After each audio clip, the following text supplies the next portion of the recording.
Next topic is coenzyme. Coenzymes, first इसकी definition, coenzyme plays a role in the function of cell. Reaction with the cell work to either break down nutrients or combine molecule for cellular activities that keep the cell alive. कि coenzyme एक तरह से आपके मतलब बहुत important function play करते हैं sales में. कोई न्यूट्रिएंट है या कुछ को उसको ब्रेक डाउन करवाना, फिर मतलब आपके जो सेल है उसको अलाइव रखने के लिए जो भी सेलुलर एक्टिविटीज होती हैं उनके अंदर ये बहुत ज्यादा हेल्प करते हैं. कोएंजाइम्स एक तरह मतलब जो एंजाइम्स होते हैं, एंजाइम क्या करते हैं कि आपकी स्पीड जो होती है, रिएक्शन की स्पीड है उसको इन्हांस करते हैं. जो भी आपके बॉडी के अंदर बायोकेमिकल रिएक्शंस चल रही हैं उसके अंदर ये हेल्प करते हैं एंजाइम्स की उस रिएक्शन को ये हाई मतलब आपका कोई भी मेटाबॉलिज्म हो रहा है या कोई भी एक कंपाउंड है जो वो सिंपल मॉलिक्यूल्स में ब्रेक डाउन हो रहा है, तो जो आपके एंजाइम्स हैं उस रिएक्शन को स्पीड अप करते हैं. विदाउट एंजाइम्स जो ये रिएक्शंस आपकी बॉडी के अंदर होती हैं ये नहीं हो पाएंगी. Coenzymes in turn support the function of enzymes. मतलब ये आपके कोएंजाइम जो है वो एंजाइम के फंक्शन को सपोर्ट करता है.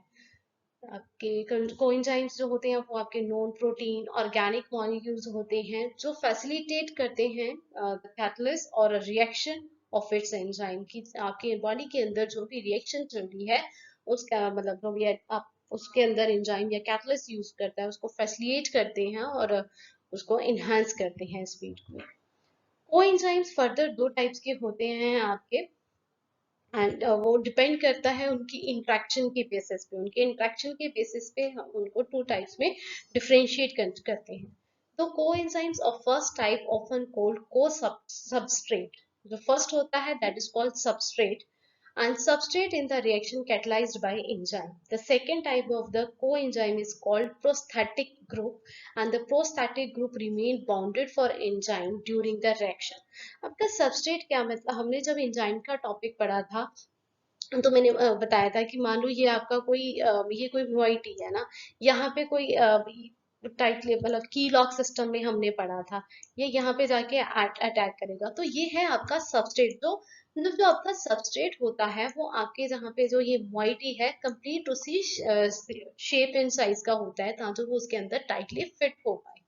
तो जो फर्स्ट कोएंजाइम्स होते हैं they are type of substrate जो रिएक्शन को कैटलाइज करने में हेल्प करते हैं. एंड द सेकेंड वन होते हैं प्रोस्थेटिक ग्रुप.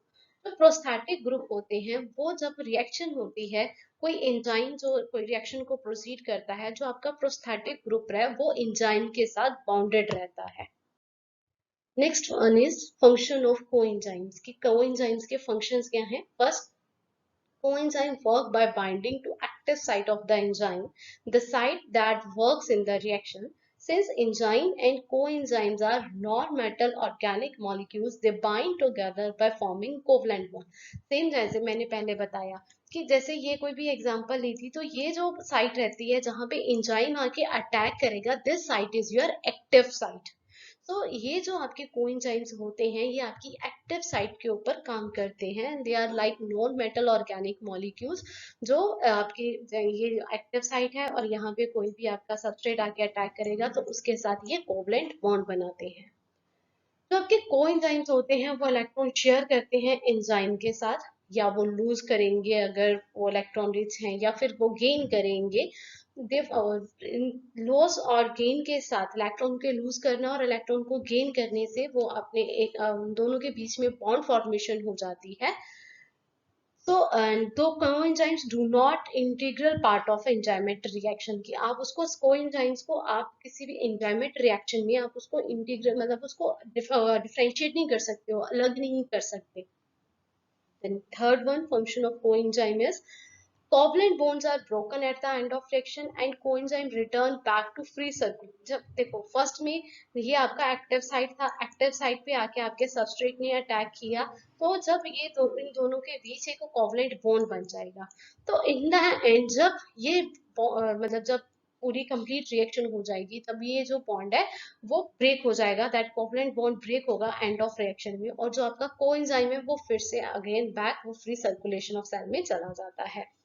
जो आपके कोएंजाइम होते हैं ये ग्रुप ट्रांसफर का भी काम करते हैं। मान लो आपका एक कोई भी ऐसे कोई ग्रुप है, कोई भी, तो यहाँ पे उसका हाइड्रोजन लगा है, यहाँ पे उसका वो डेफिशिएंसी है, तो ये इस हाइड्रोजन को इधर शिफ्ट करवा देगा वो, या फिर आपका कोई इलेक्ट्रॉन माइग्रेट करवाएगा। तो ये जो आपके कोएंजाइम्स होते हैं वो ग्रुप ट्रांसफर का भी काम करते हैं। नेक्स्ट ये चार्ट दिया है कि कौन सा विटामिन में कौन सा कोएंजाइम यूज करते हैं और ये कौन से टाइप की रिएक्शन होती है। Like first thiamine, thiamine pyrophosphate aldehyde का ग्रुप ट्रांसफर करवाते हैं ये। राइबोफ्लाविन, उसमें फ्लाविन एडेनिन डाइन्यूक्लियोटाइड यूज होता है, एफएडी जिसको बोलते हैं हम, और ये ऑक्सीडेशन रिडक्शन करवाता है। ऑक्सीडेशन रिडक्शन मींस एक साइड आपकी ऑक्सीजन की एडिशन हो रही होगी, दूसरी साइड ऑक्सीजन की रिमूवल होती है, that is called oxidation reduction. both addition and subtraction of oxygen take place at same time or simultaneously. In other word अगर आप हाइड्रोजन की टर्म्स में बात करें तो ऑक्सीडेशन में हाइड्रोजन की रिमूवल होगी, रिडक्शन में हाइड्रोजन की एडिशन होगी। The next B, vitamin B, that is pyridoxine, और इसके अंदर जो कोएंजाइम यूज होता है दैट इज प्रीडोक्सियल फॉस्फेट, और ये आपका amino group like NH2 group जो होते हैं, नाइट्रोजन कंटेनिंग जो ग्रुप होते हैं उनको ट्रांसफर करता है, माइग्रेट करता है। The next one is nicotinic acid, इसके अंदर जो कोई एंजाइम यूज होता है that is your NAD, nicotinamide adenine dinucleotide, ये भी ऑक्सीडेशन रिडक्शन में हेल्प करता है। The next one is pantothenic acid, that is coenzyme A, ये एसाइल ग्रुप की माइग्रेशन करता है, वो CH3CO वाला ग्रुप, उसकी माइग्रेशन ये करवाता है। Next is biotin, that is biotin lysine adduct, coenzyme इसके अंदर यूज होता है, और ये ATP dependent carboxylation and carboxyl group transfer, मतलब कार्बोक्सिलेशन मीन CO2 उसकी एडिशन करवाना, एंड कार्बोक्सिल ग्रुप ट्रांसफर, आपके वो CO2 जो ग्रुप लगा है उसकी ट्रांसफर करवाना, माइग्रेशन करवाना, इस टाइप की ये रिएक्शन शो करता है। नेक्स्ट इज फॉलिक एसिड, इसके अंदर जो कोएंजाइम यूज होता है दैट इज टेट्राहाइड्रोफोलेट, और ये आपका एक कार्बन कंपोनेंट को ट्रांसफर करने में हेल्प करता है, जिसकी मतलब आगे थायमिन सिंथेसिस में भी ये हेल्प करता है। The next one is cobalamin, ये जो होता है that is deoxyadenosylcobalamin, fifth position के ऊपर आपको ऑक्सी ग्रुप लगा होगा, double bond O, this is your coenzyme that use in this reaction, और इसके अंदर जो है आपका मिथाइल ग्रुप माइग्रेट करता है, मीन CH3 ग्रुप अगर वो लगा होगा वो माइग्रेट करता है, और उसकी वजह से इंटरमोलिक्यूलर रीअरेंजमेंट होती है, इंट्रामोलिक्यूलर मॉलिक्यूल के अंदर ही रीअरेंजमेंट होती है। Coenzyme A, coenzyme A एक second type of coenzyme is called a prosthetic group. Prosthetic group वो होते हैं, वो टाइप होती है जो कोएंजाइम के वो पार्ट जो एंजाइम के साथ ड्यूरिंग रिएक्शन अटैच रहता है, that is called prosthetic group. तो उसकी यहाँ पे एग्जांपल दी है, मान लो ये आपका कोई रिएक्टिव ग्रुप है, तो this is your pantoyl unit, this act as a prosthetic unit here. Next is minerals. Minerals क्या होते हैं, बताइए कि हमारी बॉडी में कुछ मैक्रो या माइक्रो कुछ ज्यादा अमाउंट में या कुछ कम अमाउंट में मिनरल्स रिक्वायर्ड रहते हैं। मिनरल्स इनऑर्गेनिक एलिमेंट होते हैं जो हमारी बॉडी में फंक्शनिंग, बॉडी के प्रॉपर फंक्शनिंग में हेल्प करते हैं। they are about 4% of our body weight of adult and they can't be changed or broken down। ये मतलब जैसे हम होता है ना कि कार्बोहाइड्रेट लिया उसका मेटाबॉलिज्म होता है, वो आगे फर्दर सिंपल मॉलिक्यूल में कन्वर्ट हो जाती हैं, ब्रेक डाउन हो जाती हैं। मिनरल्स में ऐसा कुछ नहीं होता, and they are of two type. First होते हैं macro elements, next one is micro elements. Macro elements वो होते हैं जो हमारी बॉडी में हाई क्वांटिटी में चाहिए, like calcium, phosphorus, sulphur, magnesium, potassium, chlorine, sodium, ये हमें कुछ हाई क्वांटिटी में चाहिए बॉडी के अंदर। Next one is micro elements. Micro element होते हैं जो हमें स्मॉल क्वांटिटीज में चाहिए, लाइक आपका fluoride, copper, iodine, iron, zinc, molybdenum, selenium. First है कैल्शियम। कैल्शियम बताइए आपको कि हमारी बोन्स में, हमारी टीथ फॉर्मेशन में, हमारे नर्व ट्रांसमिशन में, मसल्स में ये बहुत ज्यादा हेल्प करता है, ब्लड क्लॉटिंग में भी हेल्प करता है, और इसका एंजाइमिक कोफैक्टर में भी ये इसका रोल है। मिलता कहाँ से है हमें कैल्शियम? कैल्शियम मिल्क से, मिल्क के बने हुए किसी भी प्रोडक्ट से, लीफी वेजिटेबल से। डेफिशिएंसी से हमें अगर कैल्शियम की कमी हो जाती है बॉडी में तो बोन फ्रैक्चर, हमारी बोन सॉफ्ट हो जाती हैं। अगर बहुत ज्यादा ले रहे हो, डेफिशिएंसी से तो प्रॉब्लम होगी ही होगी, अगर बहुत ज्यादा ले रहे हो तब nausea, vomiting, loss of appetite, kidney में प्रॉब्लम, इरेगुलर हार्ट बीट, तो आपकी जो आयरन एंड जिंक की अब्जॉर्प्शन है बॉडी में वो भी कम हो जाएगी। Next one is sulphur. Sulphur is needed bye most, मतलब प्रोटीन्स के, अगर आप प्रोटीन्स ले रहे हो तो वहां से जो ये आपका सल्फर इनटेक है वो कंप्लीट होता है। Next one is potassium, chlorine and sodium.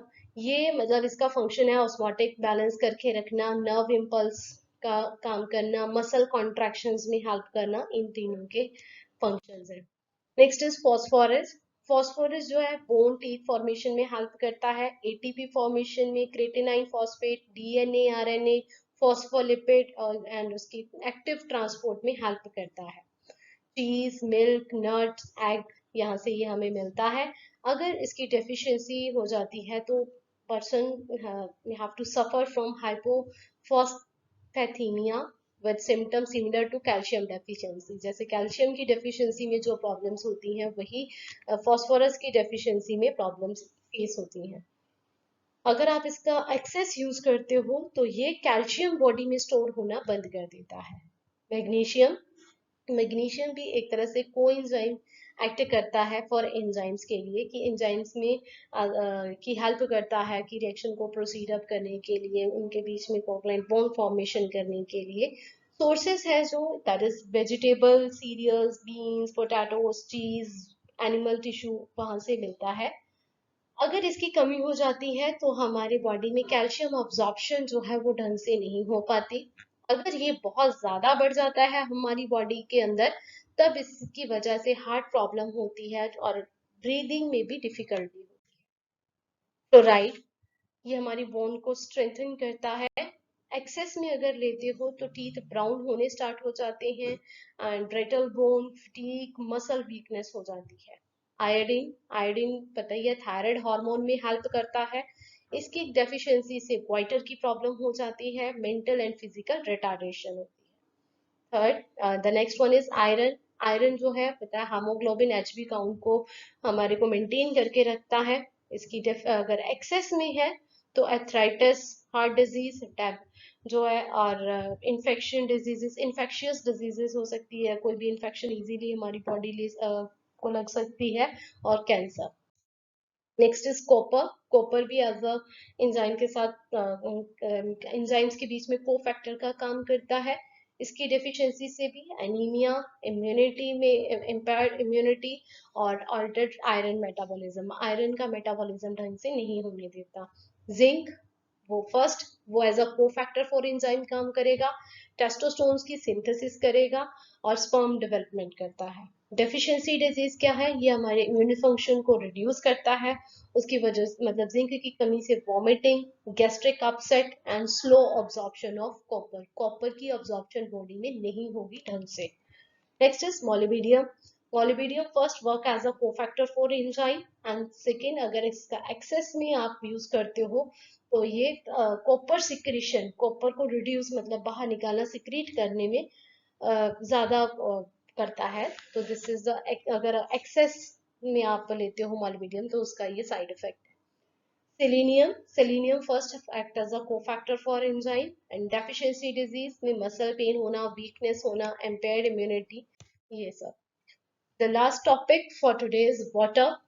Water पता ही है हमारी बॉडी का 75 to 80% ऑफ वेट जो है total, that is of water. Water is second only to oxygen is importance to body. जैसे ऑक्सीजन हमारी बॉडी में इम्पोर्टेंट है, ऐसे ही सेकेंड थिंग जो सबसे इम्पोर्टेंट है हमारी बॉडी में, दैट इज वाटर। वाटर हमारी बॉडी के अंदर जितने भी प्रोसेस चल रहे हैं उसमें हेल्प करता है। फर्स्ट मतलब हमारी बॉडी टेम्परेचर जो है, इफेक्टिव हीट जो हमारी बॉडी की, उसको मेंटेन करने के लिए ये हेल्प करता है।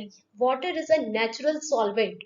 वाटर के अंदर कितने ही केमिकल कंपाउंड खुद से डिसॉल्व हो जाते हैं, तो you can say water is a natural solvent and next is water, मतलब प्लांट्स में, एनिमल फूड में, ह्यूमन बॉडी में एक तरह से ट्रांसपोर्ट का काम भी करता है।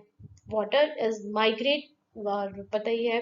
नेक्स्ट आपको रोल ऑफ वाटर क्या है। Water is just not a transporter of nutrient. ये नहीं है कि सिर्फ वाटर का एक ही काम है कि न्यूट्रिएंट्स एंड एलिमेंट्स को पूरी बॉडी में बस ट्रांसपोर्ट करना। बट हमारे बॉडी के अंदर जो मेटाबॉलिक प्रोसेस होते हैं उनके अंदर भी जो वाटर है उसका बहुत इंपॉर्टेंट रोल है। ब्रेक डाउन करना फूड की, मतलब हाइड्रोलिसिस करना वाटर की एडिशन से, मतलब उसको बायोकेमिकल ब्रेक डाउन करना, प्रोटीन्स की, लिपिड्स की, कार्बोहाइड्रेट्स की।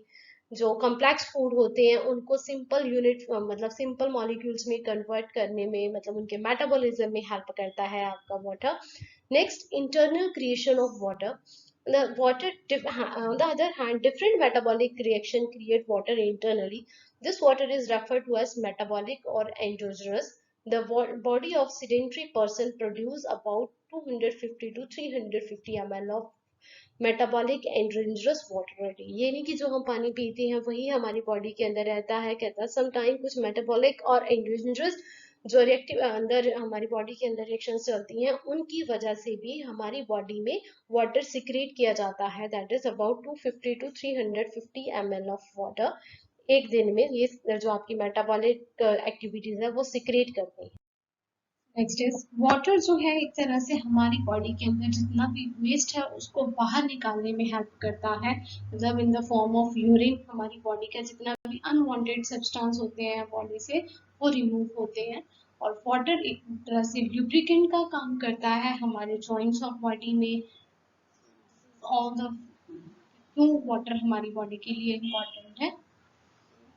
Now you can ask.